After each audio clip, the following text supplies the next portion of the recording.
जीवेर नहीं कृष्ण स्मृति ज्ञान जीवेर कृपाए कहले कृष्ण वेद पुराण ताई पाई जो माने माया विमुग्ध होइचंती सेमाने की स्थान पाइचंती सेमाने स्वरूप विस्मृत होइचंती भगवत विस्मृत हो जाइचंती भगवत तत्व ज्ञान सेमानकर नाही स्वरूप तत्व ज्ञान सेमानकर नाही तत्व भ्रम ए अनर्थ तांकर रहिछि तेणु भगवान जे कृपामय श्रोदं सर्वभूतानां श्रीमद्भगवद्गीता पंचदश पंचम अध्याय भगवान कृष्ण कथा कही से एकमात्र सुहृद समस्त जीवन को एकमात्र मंगलाकांक्षी बंधु से तेणु आम मान आम जदिओ विस्मृत होइचे किंतु से आमको भूली नांती से आम सहित बराबर अच्छा परमात्मा प्रत्येक जीव हृदय से रही एवं किमिति आमर से विस्मृति दूर हम आमे आमर स्वरूप अवस्थान करिबा से विस्मृति जोगु ईश विस्मृति जोगु स्वरूप विस्मृति जोगु किपरि हो ता भगवान सर्वदा चिंता करछन्ति एवं व्यवस्था ही करछन्ति से कौन करछन्ति प्रथम कथा जीवेर कृपाए कहले कृष्ण वेद पुराण उत्तम कथा वेद पुराण कहले से वैदिक साहित्य वेद ए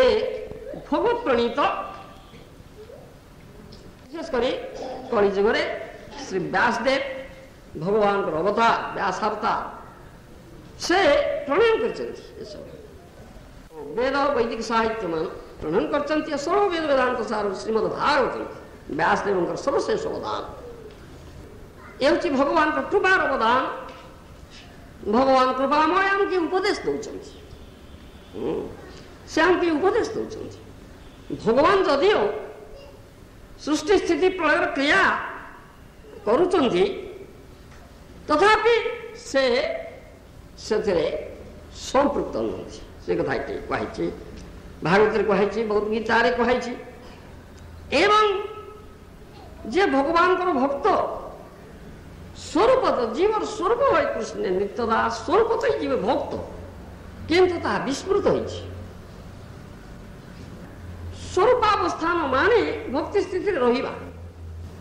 भगवान भक्त होबा से नवम अध्याय श्रीमद्भगवद्गीता नवम अध्याय शेष अष्टादश अध्याय शेष भाग पुनरावृत्ति करी जोर देकर भगवान से कथा कही मनमना भव मद्भक्त मज्जादि मन नमस्कुर मंगवेश्यसि सत्यम ते प्रतिजाने प्रियोषि में अर्जुन प्रति करे समग्र मानव समाज को ये शिक्षा देते भगवान मते सर्वदा चिंता कर मोर भक्त हो भक्त माने सेवक भगवान को सेवक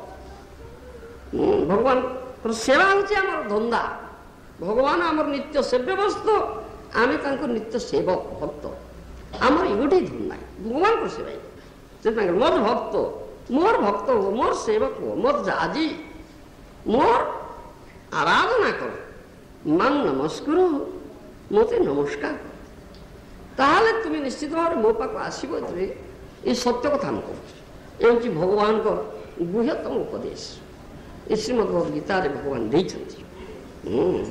तेणु ये प्रकार कर्म जो करिवे जो व्यक्ति करिवे से भक्त से मध्य कर्म फल बांधी हे ना ताहा श्रीमद्भगवद्गीता तृतीय अध्याय कही यज्ञार्थात कर्मण नेत्र लोकयं कर्म बंधन एक तृतीय अध्याय भगवान यज्ञार्थात कर्मण अन्यत्र लोकयं कर्म बंधन यज्ञ पुरुष भगवान विष्णु और कृष्ण तांको उद्देश्य रे कर्म करागले कर्म फल तांको अर्पण करागले कर्म फल बंधन रे आ बांधी होबो ना कर्मर प्रतिक्रिया रहिबो ना ये होती तार तात्पर्य ता न हेले कर्म प्रतिक्रिया समस्ते भोगिबे कर्म फल बंधन रे बांधीबे ताहिचंती ताले हेचंती कर्म फल जोगई भिन्न भिन्न जीव जोनी रे 84 लाख जीव जोनी अछि जीव जोनी रे जीव घुरुची भौतिक जगत रे जन्म मृत्यु जरा व्याधि आदि दुख क्लेश अशेष दुख क्लेश जातना जन्म जन्मांतर धरी पाउछि इति कारण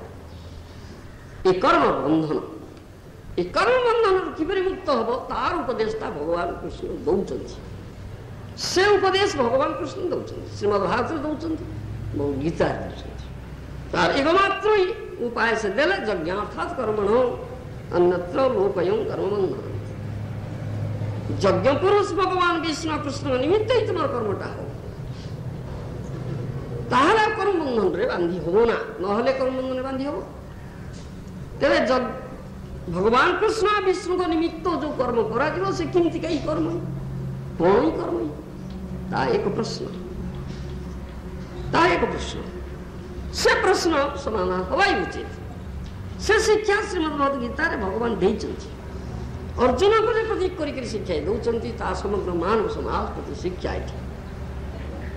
अर्जुन कहते युद्ध कर प्रतिपक्ष आत्मीय स्वज निज लोक अच्छा शरीर संबंधी लोक रक्त संबंधी लोक गुरुजन माने अच्छा भाई बंधु कुटुंब आत्मीय स्वजन सब अच्छा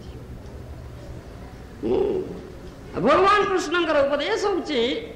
युद्ध करो मार तुम किंतु प्रथमे अर्जुन युद्ध अंगीकार करू ना युद्ध करी ना मोर आत्मीय स्वजन अपना लोक मारि पाप हम नर्क हो कहीं काम राज्य लाभ पाई करी ना ताई अंगीकार करू ना से राज्य भोग करते मुझे बन को जी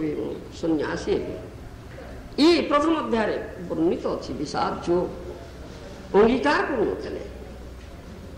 किंतु तात्पर्यटा कौन शिक्षाटा कौन भगवान को शिक्षा तत्वगत अर्थटा कि अच्छी ताको बुझा पड़ो असल हूँ तात्विक अर्थटा को आमको बुझापी पड़ो एवं जो व्यक्ति तत्व त्यक्ता देह पुनर्जन्म नई तत्व जाने मोर कर्म मोर आविर्भाव मोर जन्म आविर्भाव मोर कर्म दिव्य प्राकृत नुहे अब तत्व जे बुझी पारे शेष जन्म हम से स्वर त्याग कलापर मो पाक जी ये तत्व बुझा कथा से कथा आमर परमाराध्य गुरुदेव श्री श्रीमद श्री भक्ति वेदांत स्वामी प्रभुपाद महाराज ये भाष्यर शेष भाग में कहते किए बुझे तत्व ना जे भगवान भक्त से कथा से कहते भगवान जो उपदेश दौरान भक्त ही बुझे Following Krishna is actually possible when one is a devotee. For Krishna instructs that one should become a devotee. भक्त नहले भगवान कथा तुम बुझी पार ना भगवान जहाँ कहते तत्व बुझी पार ना जोड़े विचार आमर अच्छे गोटे हूँ आपात विचार गोटे तत्व विचार आमर कथा हूँ तत्व विचार उपर आधारित आपात विचार स्वीकृत हुए ना तेणु तत्व बुझापी हेले सोच कथा नुहे से प्रथम कथा भक्त हाँपाई पड़ो भगवत कृपा नहले ये तत्व कथा कहीं बुझीपारे ना निजर ज्ञान गारिमा बुद्धि पांडित्य ये कौन सी बल मेधा कौन सी बल तुम्हें भगवान को कथा बुझीपार ना तार तात्विक अर्थ बुझीपार ना केवल भगवान का भक्त ही पारे भगवत कृपा लाभ कले बुझीपार